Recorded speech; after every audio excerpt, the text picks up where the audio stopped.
हरि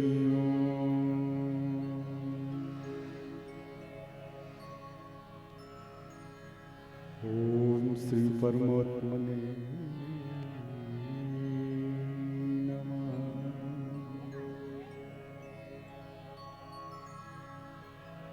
ओम श्री गुरु चरण कमलेभ्यो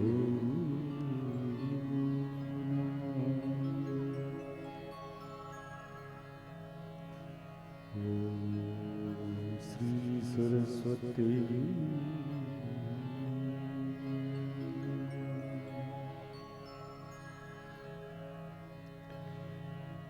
ध्येयं सदा परिभवग्नमभीष्टदो तीर्थास्पदं शिवरिञ्चिनुतं शरण्यम् बृहत्यार्ति हम प्रणतपाल भवादिपोतम्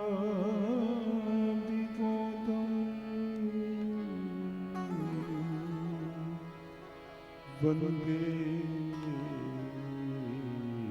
महापुरुषते चरणारविन्दम्।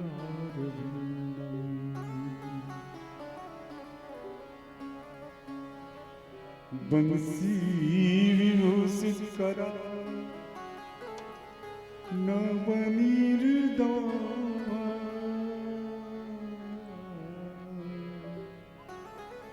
पीताम्बरधरुर्बिन्दुफलाधरोष्टा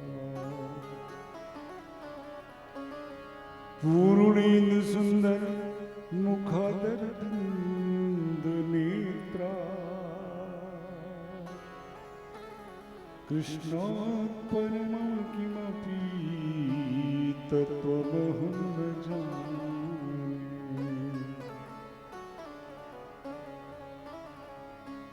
सच्चिदानंद रूपाय विश्वोत्पत्त्यादि हेतवे तापत्रय विनाशाय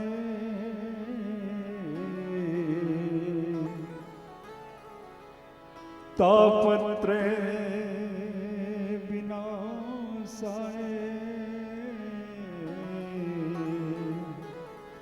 श्री कृष्ण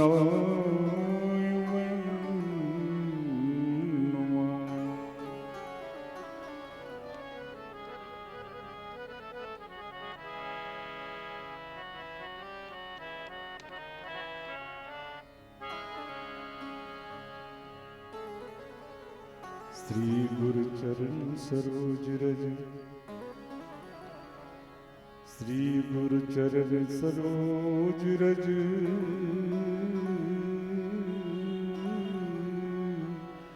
निज मन मुकुर सुधार वर्णो रघुवर विमल जस जो दायक फल चार बुद्धिहीन तन जान के सुमिरो पवन कुमार बल बुद्धि विद्या देव मोहि हरहु कलेश विकार।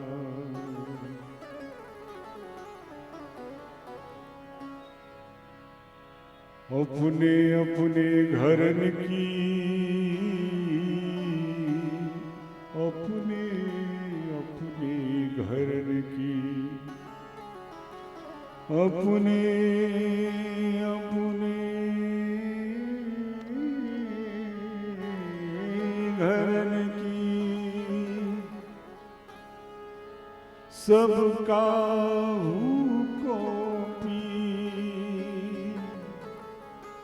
तुम ही पीर सब घरन की तुम धन्य धन्य रघुवीर।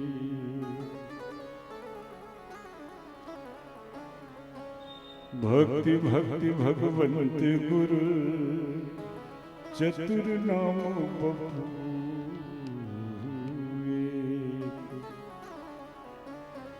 जिनके पद वंदन किए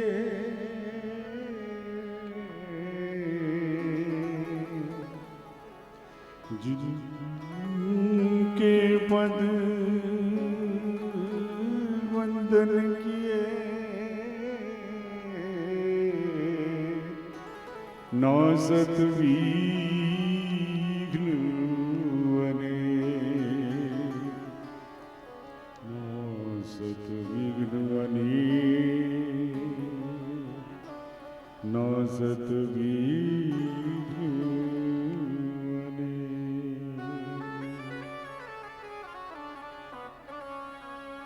बालकृष्ण कन्हैया लाल की जय। श्रीमद् भागवत भगवान की, श्री सुखदेव जी महाराज की, श्री व्यास जी महाराज की, श्री हनुमान जी महाराज की, वृंदावन धाम की, अयोध्या धाम की, श्री रामलला सरकार की, ग्राम देवता की, ग्राम देवी, संत समाज की, वीर बजरंगबली दादा की, हर हर महादेव। जय जय श्री राम।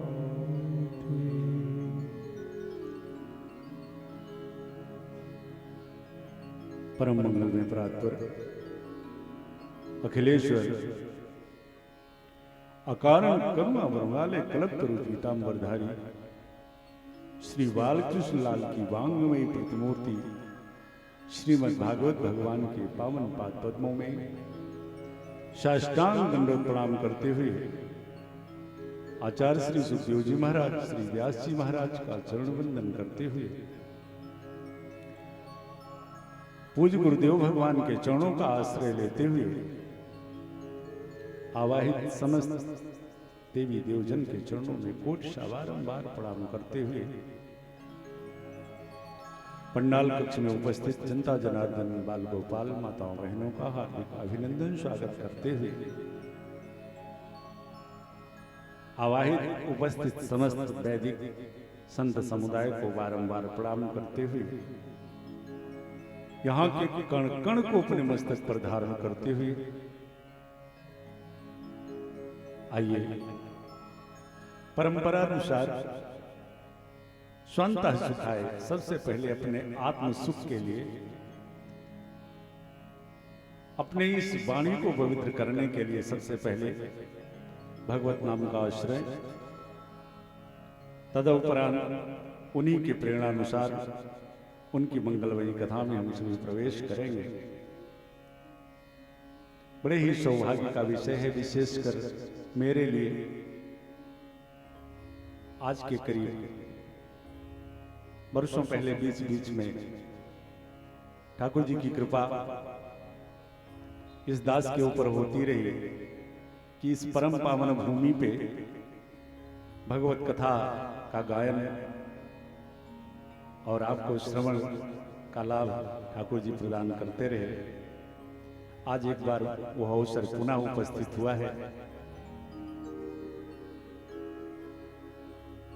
सबसे पहले आइए हम सभी अपने मन और वाणी को पवित्र करें भगवत संकीर्तन के माध्यम से, फिर उन्हीं के प्रेरणानुसार उनकी मंगलमयी कथा में हम सभी प्रवेश करें।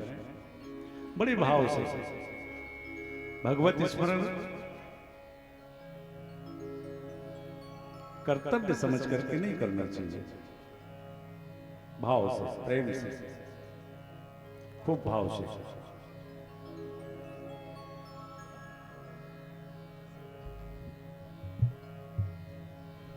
श्री राधे राधे गोविंद गोविंद राधे गोविंद गोविंद राधे। श्री राधे राधे गोविंद गोविंद राधे। श्री राधे राधे गोविंद गोविंद राधे।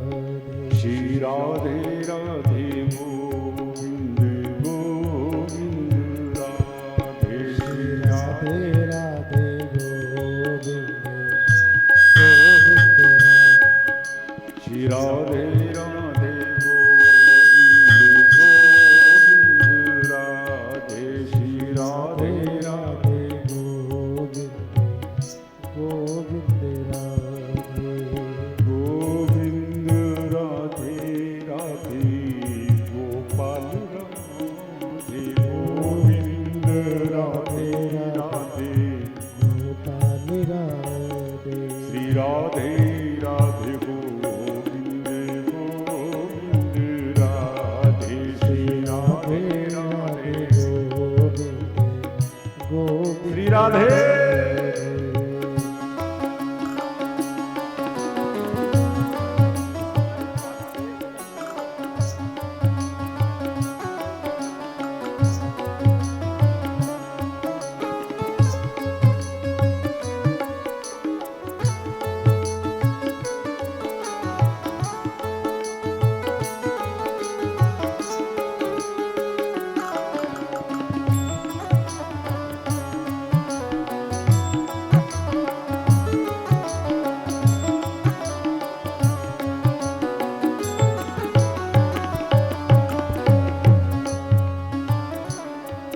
करार बिंदेन पदार बिंदम मुखार बिंदेन शियंतम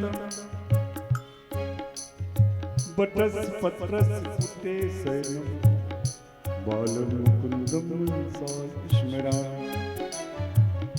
श्री कृष्ण गोविंद हरे मुरारे हे नाथ नारायण वासुदेवा। जिह्वे विवस्वा मृत्यु में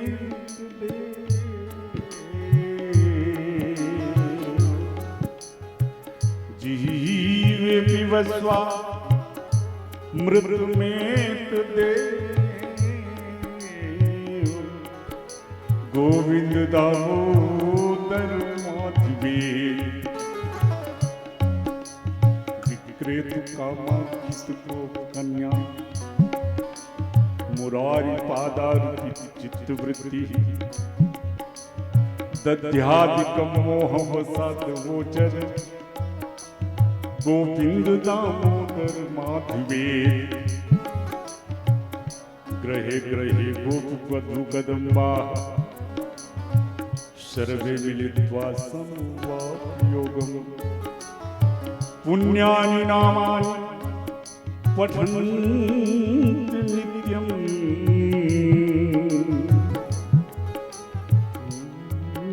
पुण्यानि नामानि पठन्ति नित्यम्।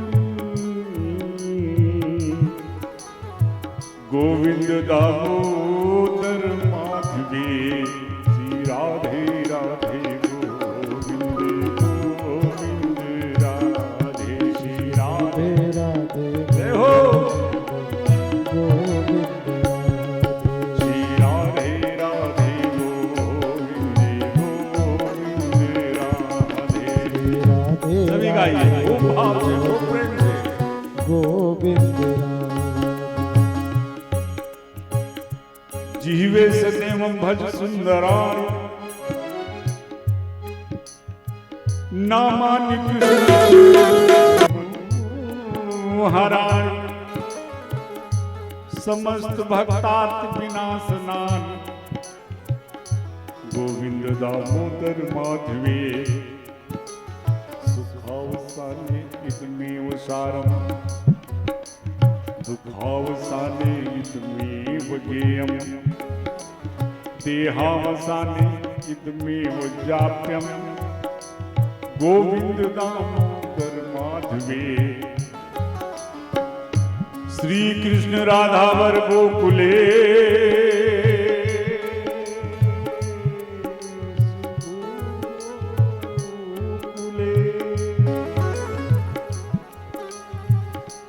श्री कृष्ण राधा वर गोकुलेश गोपाल गोवर्धन विष्णु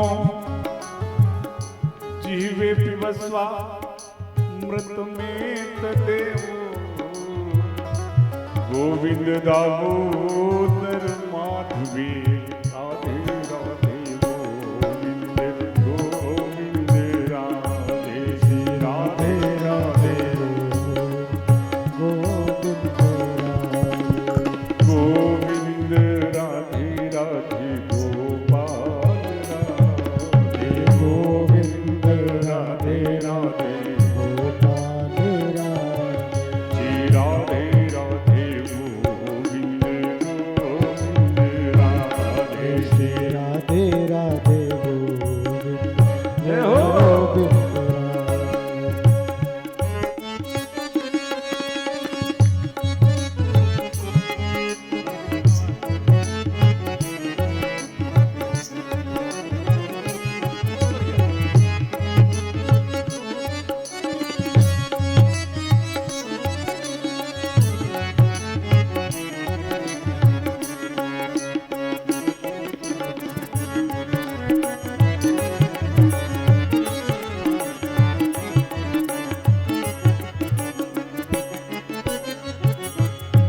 गोविंद राधे राधे गोपाल राधे गोविंद राधे राधे गोपाल राधे गोविंद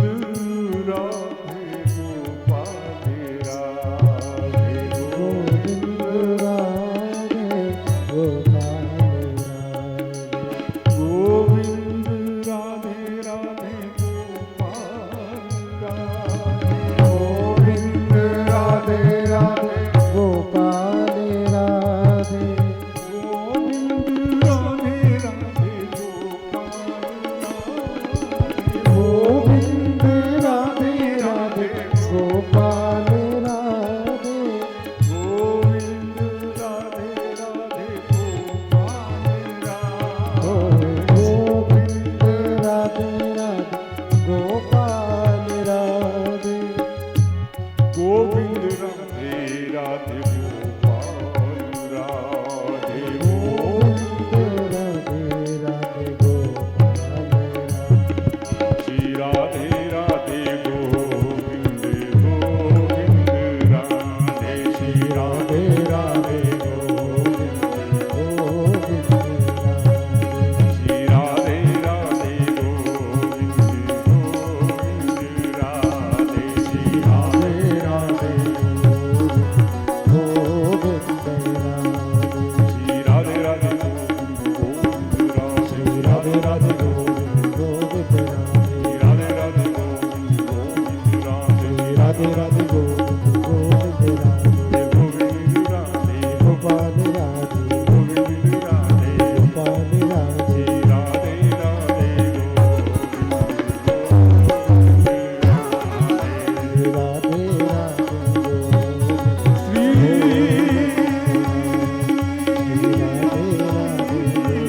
राधे श्री राधे श्री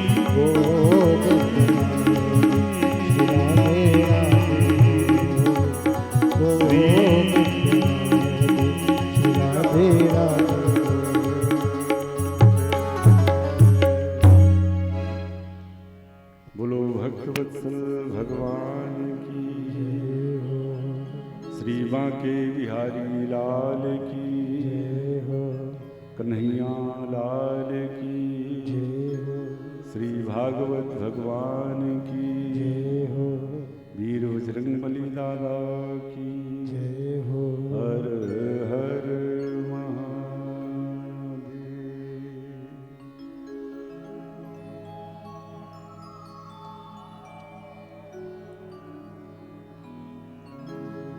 भगवान की जब बड़ी असीम अनुकंपा होती है तब जीव को भगवत सत्संग भगवत कथा का लाभ मिल पाता है। और आज इसमें कोई दो राय नहीं कि इस परिवार के माध्यम से हम सभी को भगवत कथा से जुड़ने का, भगवान के चरणों से जुड़ने का अवसर जो प्राप्त हुआ है, ये भाग्योदय बहुजन्म समर्जिते। व्यक्ति के जन्म जन्मांतर, कल्प कल्मांतर, युग युगांतर के पुण्य जब उसके जीवन में उसके साथ जुड़ते हैं तब उसे सत्संग का लाभ मिलता है। अब हम तो बड़ी सहजता में सुन लेते हैं कि सत्संग अच्छी चीज है, जाना चाहिए, चले भी जाते हैं, लेकिन वास्तविकता तो महाराज ऐसे ऐसे संत हुए हैं कि जिनके जीवन में भौतिक विलासता की तो बात ही कौन करे, अब वर्ग जैसा सुख, वैकुंठ जैसा सुख भी उनके जीवन में कुछ नहीं है। अगर उन्हें सत्संग ना मिले तो कथा मात्रैक जीवनम, ये सत्संग ही उनका जीवन है। अन्य समस्त विषयों से दूर रह करके वो जी सकते हैं, लेकिन सत्संग से दूर रह करके वो जी ही नहीं सकते। ऐसे ऐसे संत हमारे ग्रंथों में ही मिलते हैं। पर विडंबना है, इतना अमूल्य वस्तु है, देखने को मिलता है महाराज। अभी बड़ा पंडाल लगा दिया जाए, मेला लगा दिया जाए, होता भी बड़ी बड़ी पंडालों में आप लोग सत्संग का लाभ लेने नहीं जाते, मेला लगता है, अपार भीड़ होती है। अच्छा, लेकिन हमारे गुरु जी एक भीड़ के ऊपर एक टिप्पणी करते रहते हैं कि देखो भीड़ के पीछे भीड़, उनका कहना है कि भीड़ अक्सर उस जीव को भाड़ में ही ले जाती है। लेकिन कोई बात नहीं, जितने लोग आज प्रथम दिवस इस सत्संग में उपस्थित हो गए हैं, मैं उनके पूर्व भाग्य को बारंबार प्रणाम करता हूं इस व्यासपीठ की तरफ से, क्योंकि आपने पूर्व जन्म में बहुत सुंदर सत्कर्म किए होंगे, तभी सत्संग में अभिरुचि हुई और आज प्रथम दिवस से ही आप इस सभा में उपस्थित हुए हैं। बड़े सौभाग्यशाली, क्योंकि आज प्रथम दिवस है और कभी भी जिस भी ग्रंथ पर हमें व्याख्यान करना होता है, उस ग्रंथ के महात्म्य पे हम जरूर चर्चा करते हैं और करना चाहिए भी, क्योंकि जिसके विषय में हम जानेंगे नहीं फिर उससे हमारी उतनी प्रीति नहीं जुड़ पाती। अरे भाई, हीरा पड़ा हो, अगर पहचानने वाला जौहरी ना हो तो कांच का टुकड़ा समझ करके लाखों लोग उधर से निकल जाते हैं, उसी में से कोई एक पहचानने वाला, अरे नहीं नहीं नहीं, ये तो कांच का टुकड़ा नहीं, तो हीरा है। तो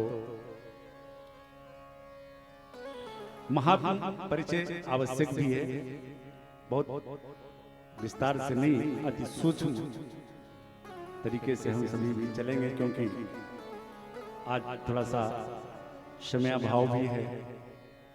समय सत्संग का 2 बजे से शाम को 5:30 बजे तक का रखा गया था, लेकिन थोड़ी सी कुछ अव्यवस्थाओं में वो समय दूसरी तरफ गया।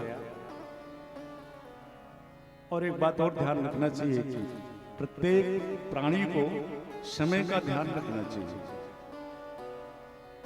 हमारे जीवन में समय बड़ा महत्वपूर्ण होता है। जिन ठाकुर जी की कथा सुनने आप बैठे हो, इन्होंने जीवन में सब कुछ छोड़ा है समय समय पर। भैया शास्त्री जी बढ़िया काम की चीज बताओ। हमारे कन्हैया ने अपने जीवन में सब कुछ छोड़ा।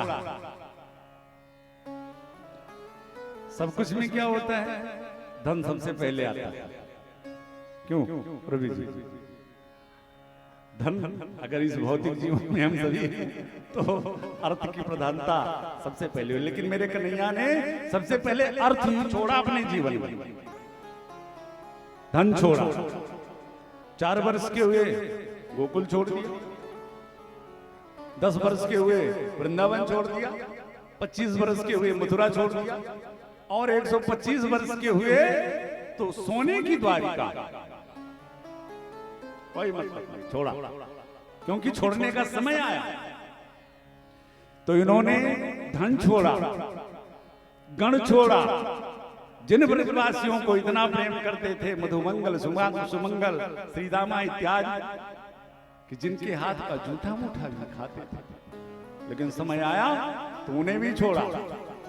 धन छोड़ा, गण छोड़ा, रण छोड़ा।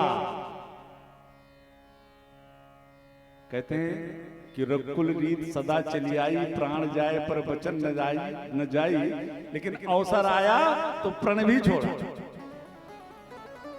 धन छोड़ा, गण छोड़ा, रण छोड़ा, प्रण छोड़ा, पर जीवन में इन्होंने कहीं क्षण नहीं छोड़ा। इसलिए समय का सदुपयोग करना चाहिए। आइए, ज्यादा बातों में हम सभी नहीं चलेंगे, क्योंकि आज प्रथम दिवस है और हम सभी भी थोड़ा सा महात्मा का दर्शन करते हुए आगे बढ़ेंगे। भागवत में 12 स्कंद में 335 अध्याय में जो पहले के 6 अध्याय हैं, ये हमारे भागवत ग्रंथ के नहीं। ये 6 अध्याय को पद्म पुराण के अंतर्गत 6 अध्याय में भागवत महात्मा का दर्शन कराया गया। ये कौन सा युग चल रहा है? सतयुग? सतयुग चल रहा है, कलयुग चल रहा है। अच्छा देखिए, ये कलयुग चल रहा है, और इस कलयुग में हम सभी के कल्याण के लिए हमारे प्रभु ने 2 अवतार ले रखा है पहले से। लोग प्रतीक्षा करते हैं कि भगवान का कलयुग में कल की अवतार होगा, लेकिन अगर सूक्ष्म दृष्टि से देखा जाए तो हमारे ठाकुर जी का 2 अवतार हो चुका है इस कलिकाल में। कौन कौन? एक तो श्री रामचरितमानस के रूप में श्री रामचरितमानस भगवान, और दूसरा श्रीमद् भागवत महापुराण। ये भगवान के दोनों ग्रंथावतार है। अच्छा, भगवान ने ये ग्रंथावतार लिया क्यों? कितने दयालु हैं, ऐसो को दयाल जग माही। सोचा घोर कलिकाल आ गया है, लोगों की आसुरी वृत्ति हो जाएगी, इनके कल्याण के लिए कुछ करना चाहिए। तो रामायण के रूप में, श्री रामचरितमानस के रूप में, और भागवत के रूप में मेरे प्रभु का अवतार हो गया हम सभी के लिए। इन दोनों ग्रंथों की विशेषता है। श्री रामचरितमानस और भागवत, इन दोनों ग्रंथों की अलग अलग विशेषता है।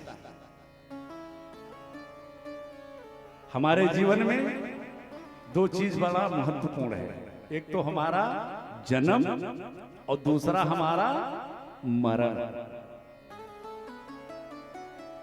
और हम तो ये कहते हैं कि जन्म से भी ज्यादा महत्वपूर्ण हमारा मरण है।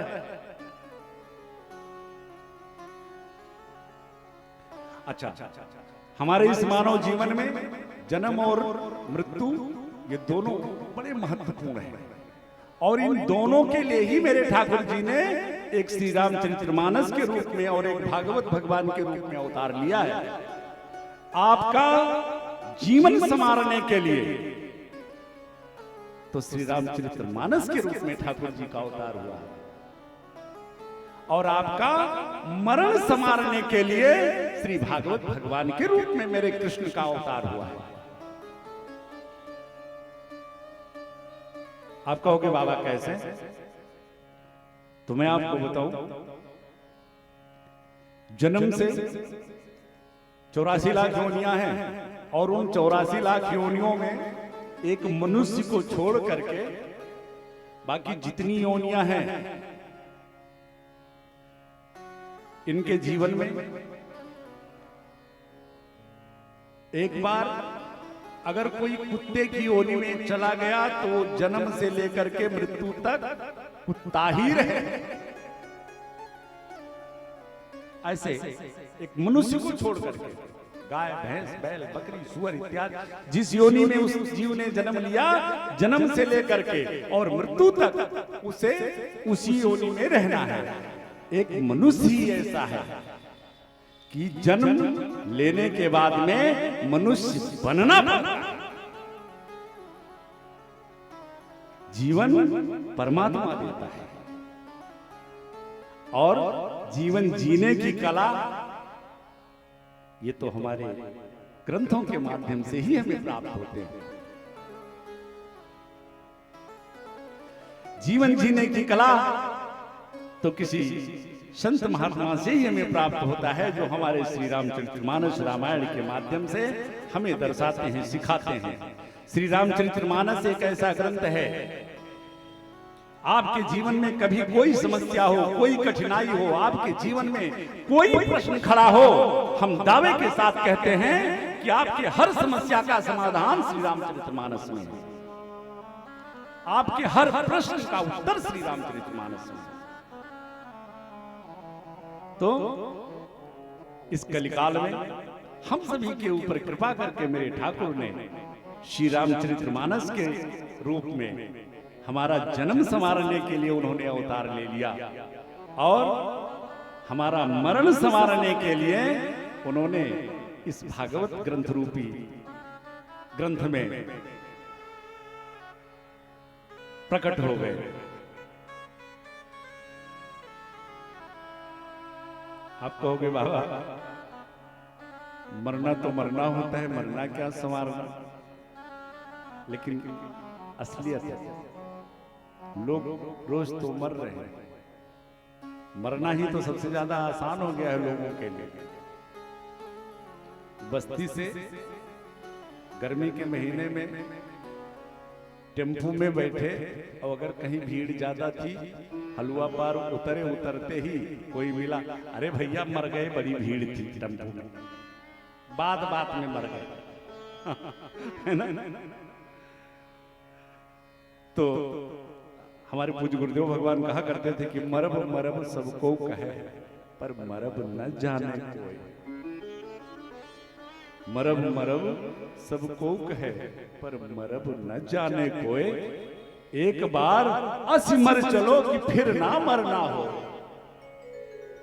तो अगर ऐसी मृत्यु की तलाश है तो श्री राम ये श्रीमद् भागवत महापुराण में हम सभी प्रवेश करें। जैसा कि मैंने बताया कि 6 अध्याय पद्म पुराण के अंतर्गत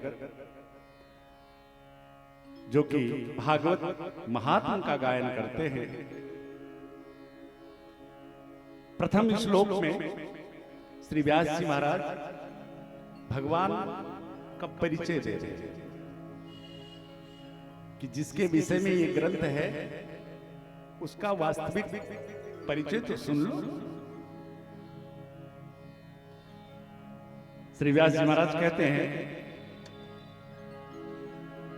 सच्चिदानंद रूपा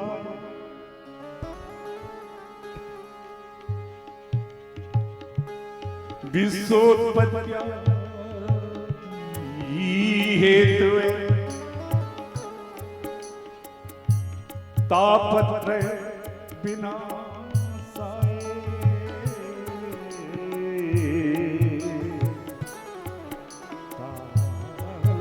तापत्रय विनाशाय श्री कृष्णाय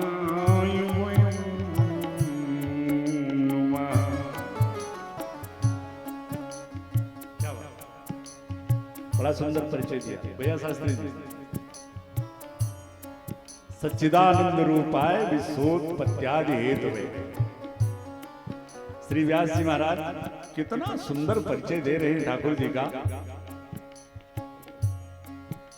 किसी व्यक्ति का परिचय हम 3 रूपों में प्राप्त करते हैं। पहले तो नाम क्या है, फिर काम क्या है, काम क्या करते हैं, भैया का नाम क्या है और वो काम क्या करते हैं, और तीसरे में आता है अच्छा भला उनका स्वभाव कैसा है। 3 रूपों से परिचय हम सभी को होता है। ठीक इसी प्रकार श्री व्यास जी महाराज हमारे ठाकुर जी का परिचय दे रहे हैं इस श्लोक में। भगवान का नाम क्या है? सच्चिदानंद रूपाय। नाम है सच्चिदानंद। और जब इस सच्चिदानंद को इसका हमने संधि विच्छेद किया तो इसमें 3 नाम निकल करके आया। वो परमात्मा सतघन, चितघन, आनंद घन है। यानी वो हमारे प्रभु सत्स्वरूप हैं। चित माने प्रकाश होता है और आनंद स्वरूप है। सत क्या है? जो था, है और रहेगा। एक सत्य ही ऐसा है जो था, है और रहेगा। बाकी साफ आज भले चमक दमक है, लेकिन एक दिन धीरे धीरे झुर्रियां पड़ते पड़ते जय जय।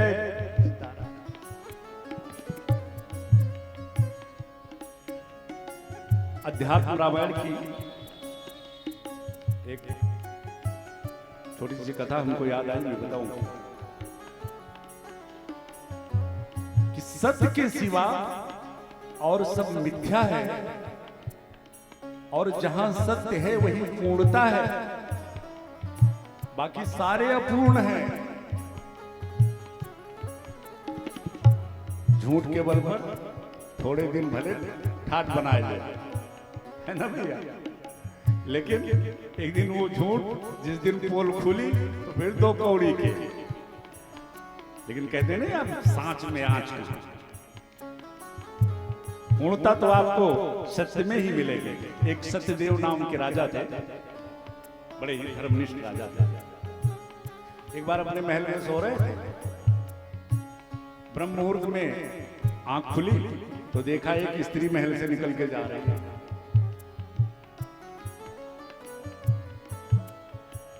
राजा ने रोका नहीं।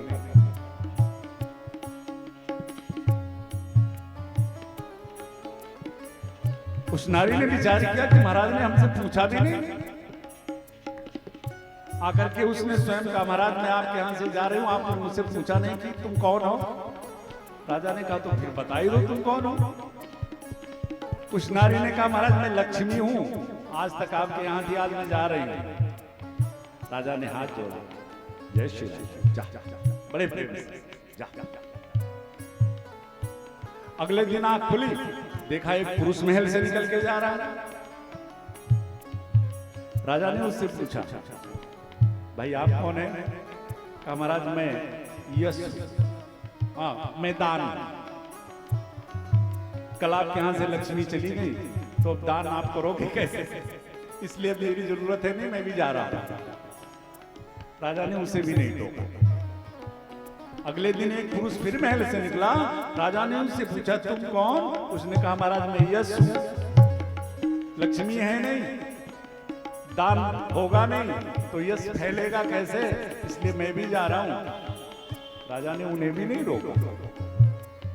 लेकिन चौथे दिन एक पुरुष जब पुनः महल से निकला, राजा ने उसका परिचय पूछा तो उसने अपना परिचय दिया, महाराज मैं सत्य हूं। महाराज मैं सोच रहा हूं कि आपके यहां से लक्ष्मी जी चली गई, दान चला गया, यश चला गया, तो सोच रहा हूं मैं भी चलूं। राजा हाथ जोड़ के आगे खड़े हो गए, महाराज एक बात बताओ, मैंने आपका त्याग जीवन में कभी नहीं किया, तो आप मुझे छोड़ के कैसे जा सकते हैं? मैंने तो आपका त्याग कभी नहीं किया, मैंने तो हमेशा सत्य का पालन किया है, तो आप मुझे छोड़ के कैसे जा रहे हैं? और फिर आपका क्या संबंध लक्ष्मी, यश और दान से? सत्य निरुत्तर होकर के ठहरा तो सत्य स्वरूप तो हमारे परमात्मा का है। जहां मेरे ठाकुर जी रहे, ये लक्ष्मी जी पीछे पीछे आ गए। अगले दिन नान महाराज भी आ गए, फिर से दान होने लगा, यश फैलने लगा। तो जो था, है और रहेगा वो है, वो अविनाशी, वो जो निर्गुण निराकार परब्रह्म परमात्मा, जो पग बिन चले सुने बिन काना, कर बिन कर्म करे विधनाना, उसका एक स्वरूप सत स्वरूप वो परमात्मा।